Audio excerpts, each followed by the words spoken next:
Hello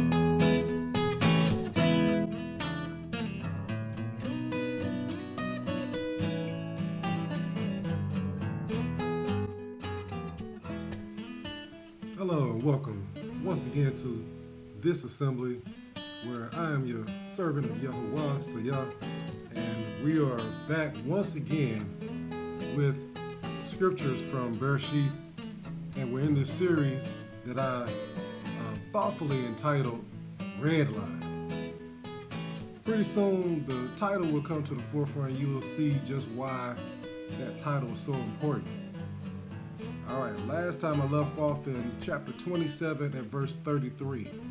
Today, given the will of the Father, we're going to step back into verse 34. And before I read, I'm going to say thank you to all those who follow this and who are trying to learn and develop a stronger relationship with the Father. Rest assured, He is paying attention and He will bless that attempt. Alright. Verses 34 through 36.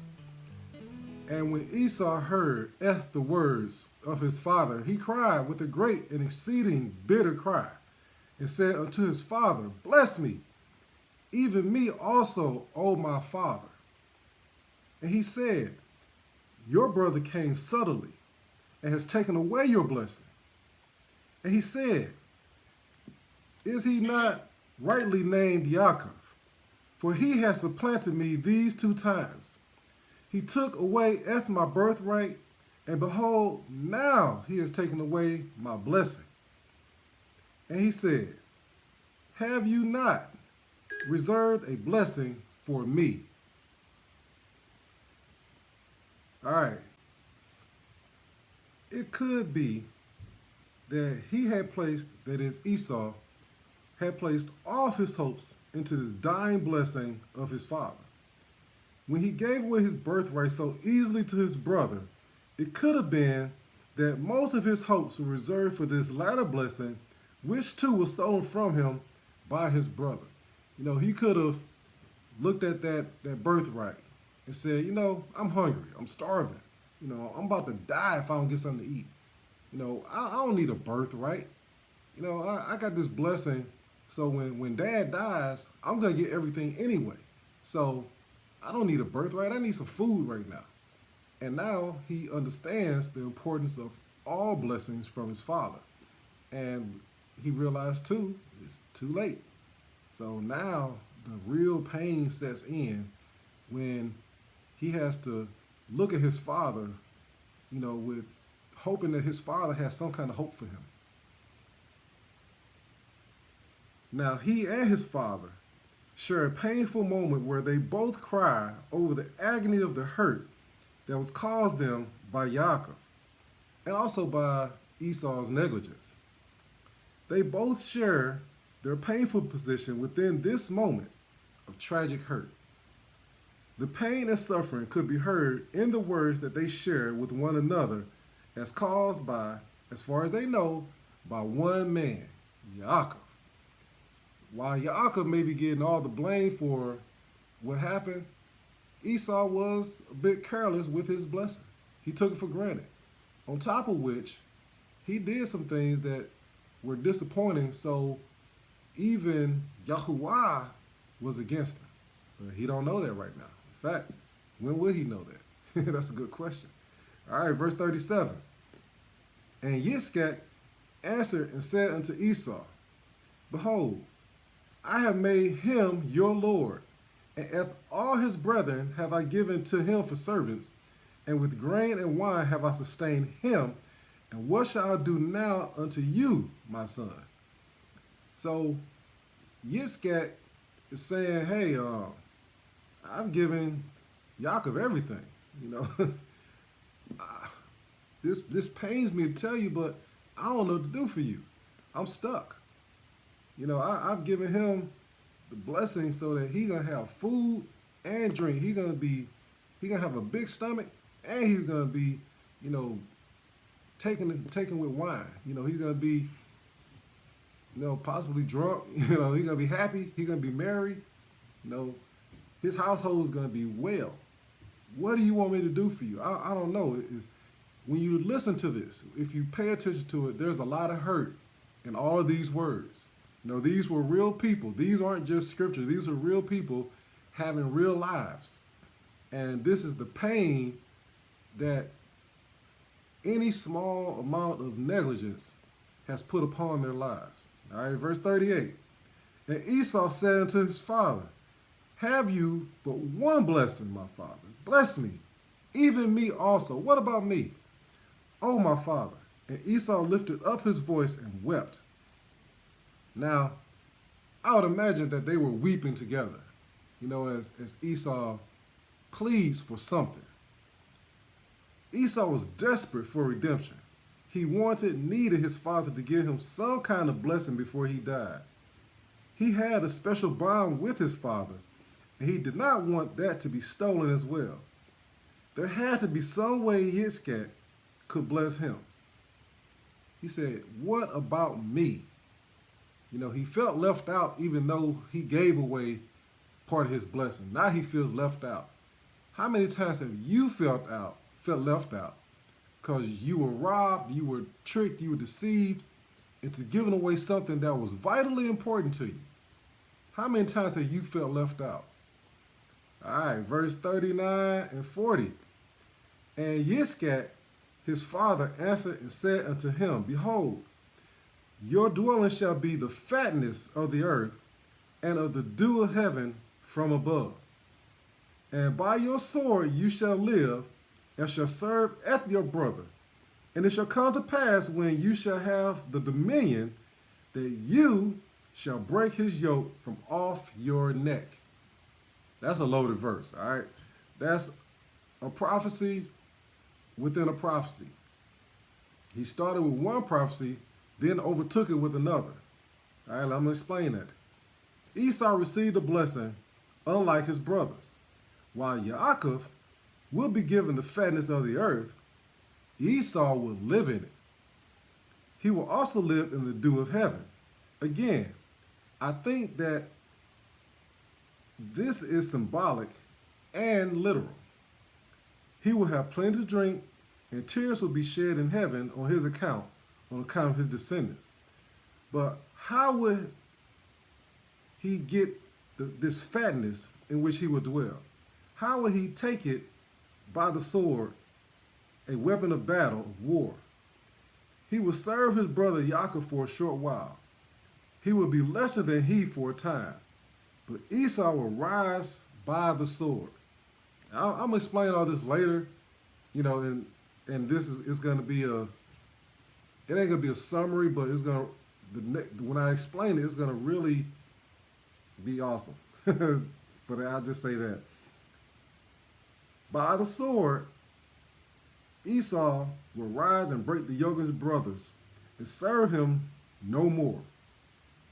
The end of the prophecy is revealed when you see who is serving who today. Who is serving who today? That's a bit of a tease for later. Esau still hates Yaakov. He rules over him with the sword. He takes what Yaakov gives to him, the fatness of the earth. Both Africa and Israel are being robbed and trampled over by Esau. All the natural talents and intellect have been and continue to be stolen from Yaakov. The way we sing, the way we dance, athletic prowess, intelligence, the way we dress, speak, act, everything is being stolen, taken, and repurposed for the greed, the lust, the hatred, the vengeance of Esau. All right? All this is taken by Esau and made his own. Esau has redlined us out of history and continue to do so to this very day. All right, there's another tease for the title Redline.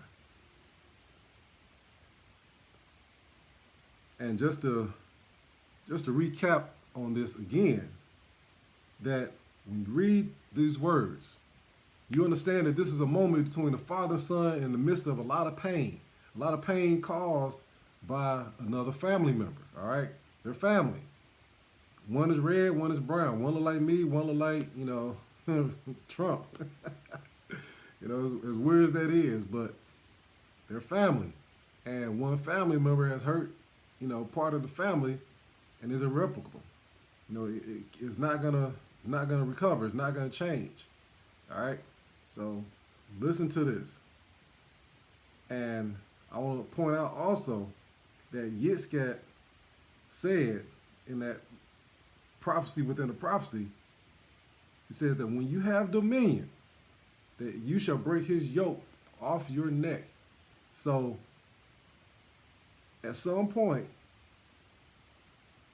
Esau gonna rise up. He's gonna rise up and he's gonna break that yoke where he had been held down or was down, and whatever his condition was. And basically, he's gonna take over. He's gonna live in the fatness. That's how that second prophecy overtook the first one. He's gonna break that yoke. He's gonna live in the fatness that was given to Yaakov. All right, verse 41. Pay attention to this one. This one is important. Well, they all are, but pay attention to this one. And Esau hated Yaakov because of the blessing wherewith his father blessed him. And Esau said in his heart, the days of mourning for my father are at hand. Then will I slay my brother Yaakov. Esau hated Yaakov. Esau hated Yaakov. All right? That has not changed. Esau hated Yaakov. Esau still hates his brother Yaakov. He hates his brother Yaakov, all right? I hope that's sinking in. Whether by the blessing given to Yaakov or by the blessing given to himself, he hated his brother and had purposed in his heart to slay his brother. All right? That kind of hurt and pain do not just die. It is passed on to generation after generation. This kind of hate will last even if the origin of it is forgotten. I don't know if the origin of it is forgotten, but one thing's for sure, the hate has not subsided. The intent of Esau is still alive and well and living and dwelling in this land and others right now today. All right? He said, the days of mourning for my father, the days of mourning for their father are at hand. He sees, in fact, his father sees that he's soon to die. He's soon to leave this place. And Esau said, when that happens, I will slay my brother. All right? Think about that. He said, I'm going to slay him. I hate him. I don't know how more emphatic I can make that, but he said, I hate my brother Yaakov, all right? I hate Jacob. So if you don't understand who Yaakov is Jacob. He said, I hate Jacob. I'm going to kill him. If it's the last thing I do, I'm going to kill him. I'm going to kill him over and over till he's dead. All right. That makes sense, but you got to look past the kill part. But he said, I'm going to kill my brother. I'm going to kill my brother. All right. Let that sink in. Verse 42. And these words of Esau, her eldest son, were told to Rivkah. And she sent and called Yaakov, her younger son, and said unto him, Behold, your brother Esau, as touching you, comforts himself, purposing to kill you. Who overheard Esau speaking to himself? And how did they know that this would be important information for Rivkah to know? These words from Rivkah to Yaakov would not be forgotten. He will remember these words at a time when it seems all was well. He will use these words to guide his actions and escape death at the hands of his brother Esau, who hated him. All right? Rivkah understood something.